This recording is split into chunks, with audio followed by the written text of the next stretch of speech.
ನಾನು ರೀಸೆಂಟಾಗಿ ನಾರ್ತ್ ಕರ್ನಾಟಕಗೆ ಐ ಹ್ಯಾಡ್ ಟು ಗೋ.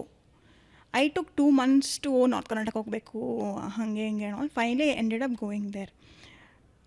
ಗವಿ ಮಠ ಮತ್ತು ಗವಾಯಿ ಮಠಗೆ ಹೋಗಿ I think it is a changing point in my life. Gavai Matha is a very rich incline for musically. Panchakshari ಗವಾಯಿಗಳು ರಾಜ್ಕುಮಾರ್ ಅವ್ರಿಗೂ ಸಂಗೀತ ಕಳಿಸಿದ್ದಾರೆ. ಅಲ್ಲಿ ಎಷ್ಟು ಟ್ಯಾಲೆಂಟೆಡ್ ಮಕ್ಕಳಿದ್ದಾರೆ ಅಂದರೆ all this youngsters are so talented. Gavai ಮಠದಲ್ಲಿ ನಮ್ಮ ಅಭಿನವ ಗವಿಸಿದ್ದೇಶ್ವರ ಸ್ವಾಮೀಜಿ ಆಶೀರ್ವಾದದಿಂದ ಈ ಆಸ್ಮಿ to go to Gavai Math also to experience ಎಷ್ಟು ಟ್ಯಾಲೆಂಟ್ ಇದೆ ನಮ್ಮ ಓನ್ ಕರ್ನಾಟಕದಲ್ಲಿ.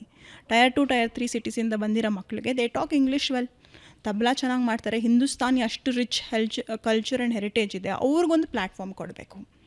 They can become a big thing. They can become next Rishab Sharma ಅವ್ರು, AR ರೆಹಮಾನ್.